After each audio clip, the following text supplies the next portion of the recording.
1923 Cairo, एक British Lord की रहस्यमयी मौत, और यहीं से शुरू हुई एक खौफनाक कहानी। कहते हैं उस 3000 साल पुराने मकबरे के दरवाजे पर यही चेतावनी लिखी थी। और जिस पल उनकी मौत हुई, ठीक उसी पल पूरे काहिरा शहर की बत्ती गुल हो गई।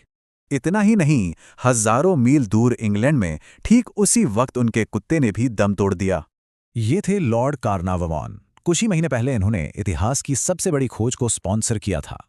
आर्कियोलॉजिस्ट हॉवर्ड कार्टर ने सालों की तलाश के बाद आखिरकार राजा तूतनखमून का मकबरा खोज निकाला था। खोज से पहले ही एक अपशकुन हुआ। एक कोबरा, जो फिरौन का प्रतीक है, कार्टर के कैनेरी को खा गया।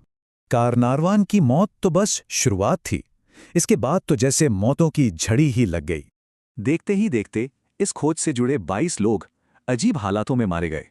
लेकिन सबसे भयानक मौत थी लॉर्ड वेस्टबरी की, जिन्होंने अपनी 7वीं मंजिल से छलांग लगा दी। और फिर मिला वो सबूत जिसने सबको हिला दिया। मम्मी के गाल पर ठीक वही निशान था जहां कार्नावान को काटा था। इतने सबूतों के बाद तो कहानी सच्ची लगती है, पर क्या वाकई ऐसा था? वो जो मशहूर श्राप वाला शिलालेख था, वो तो पूरी तरह से मनगढ़ंत था, एक रिपोर्टर की बनाई कहानी। और वो रहस्यमयी ब्लैकआउट, 1920 के काहिरा में बिजली जाना आम बात थी। और कुत्ता, वो तो बस एक इत्तेफाक था। सच तो यह है कि लॉर्ड कार्नावान की सेहत पहले से ही खराब थी। वो तो मिस्र अपनी सेहत सुधारने आए थे। और याद रहे, ये 1923 की बात है, पेनिसिलिन नहीं थी। एक कीड़े का काटना भी जानलेवा हो सकता था। बल्कि वैज्ञानिकों को एक असली वजह मिली, मकबरे के अंदर मौजूद एक खतरनाक फंगस। एक स्टडी ने भी ये साफ किया कि मकबरे में जाने वालों की उम्र पर कोई खास फर्क नहीं पड़ा।